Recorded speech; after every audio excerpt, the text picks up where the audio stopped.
What's going on, everybody? This is Tyler Wiebe from Pro Physique, and today we're going to talk about why we reverse diet.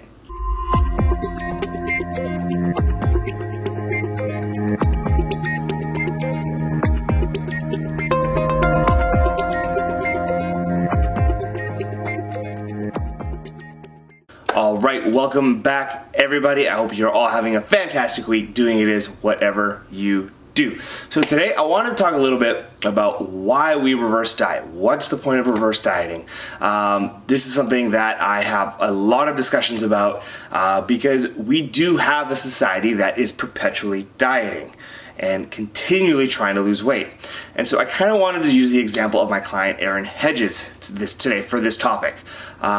If you've been kind of following along with me over social media, you'll see that this last weekend I was in Miami for her show. It was our last show of the season. And we got qualified for nationals for 2020. So I've been working with Erin since about April 2018. So one of my first clients, she came to me wanting to compete and step on the NPC stage and get her pro card eventually. That was the end goal. So she had competed in the past, so she has had some history with prep, stuff like that, and she kind of does know what's going on. Well, she came to me after looking at her macros. They were about 110, 120 grams of carbs, and I told her, hey, we also took a look at some pictures. If you want to do this, if you want to qualify, we should not prep at this point. We should reverse diet, build your food, get some body recomp, and then prep for 2019, and then qualified for 2020. Well, thankfully, she is an amazing person, and she trusted me.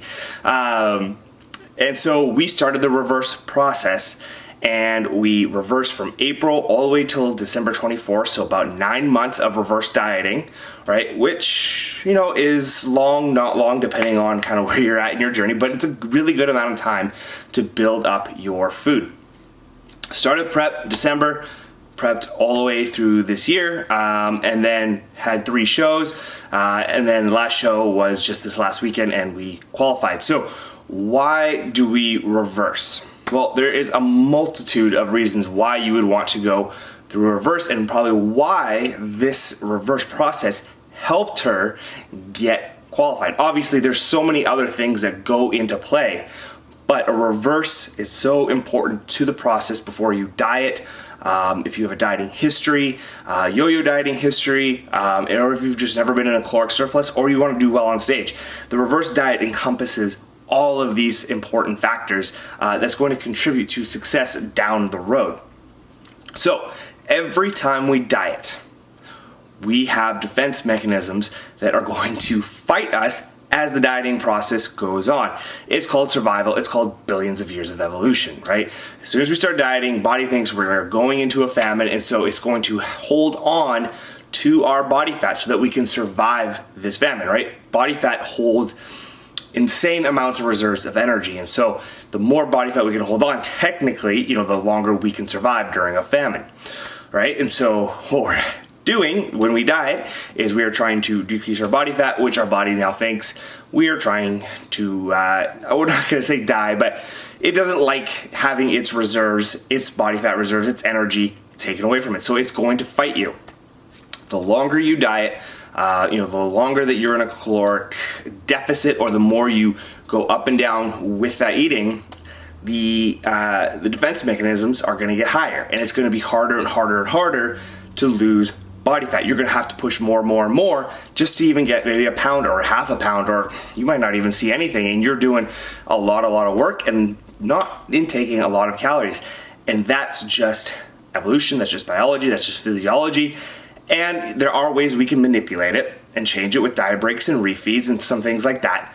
But at the end of the day, you have to spend some time in a caloric surplus, because what that is going to do is, well, your body is now being fed.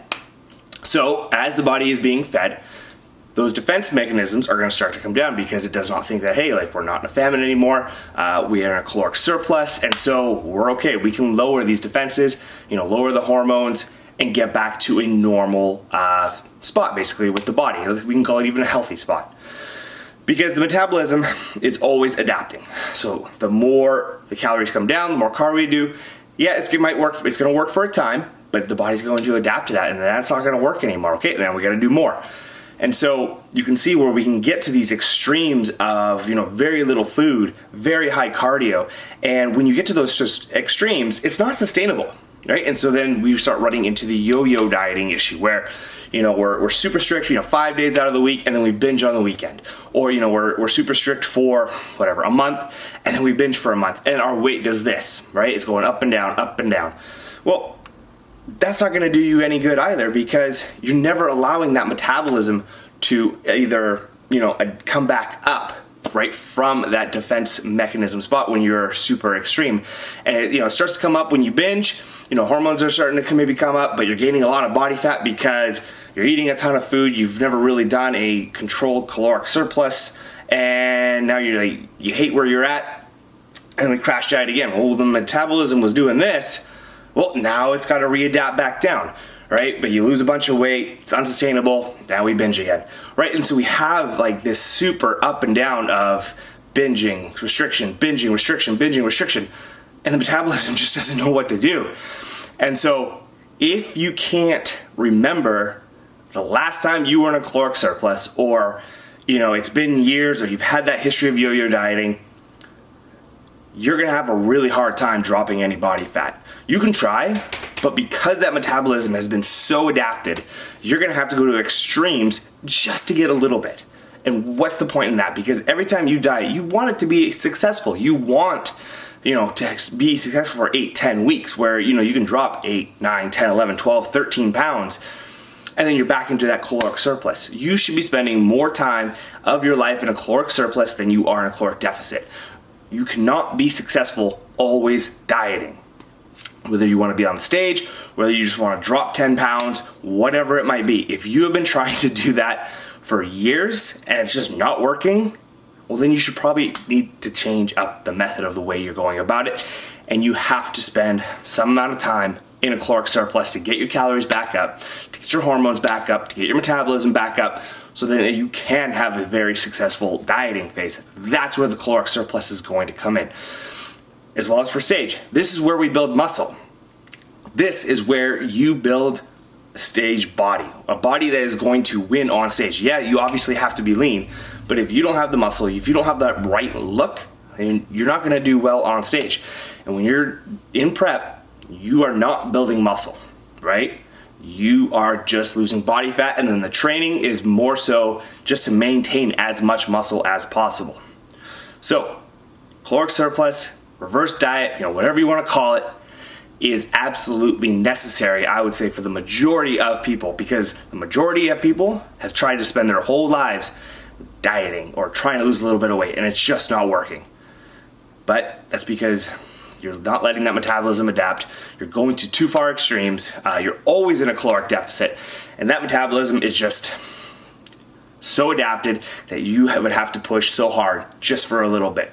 Whereas, you spend 12, 15, 20, 24 weeks, depending on how long you have been dieting, that's about how long you're gonna have to reverse for. Now, that isn't a hard rule, but it's a pretty good rule of thumb that, if there's been years and years of, I don't want to say metabolic damage, but just a lot of dieting, it's gonna take some time to reverse that process. A lot of people don't like to hear that because that does set their timeline, what they think they should be back. But what we're concerned about is overall health and long-term lifestyle sustainable results. If what you've been doing for years isn't working, why would you keep doing it? Right? There's nothing magic about it. It's about spending time in a caloric surplus, getting your metabolism, hormones back into a good spot, getting enough food, training hard, and then dieting for 8, 10, 11, 12 weeks, kind of whatever it might be, getting back into a reverse, diet again. You're gonna go through cycles. For the most part, you're not gonna hit your goal in one go at it. It's gonna take time, it's gonna take cycles, and that's just the way it goes, especially if you're looking for those long-term, healthy, sustainable results. So, take the time to reverse.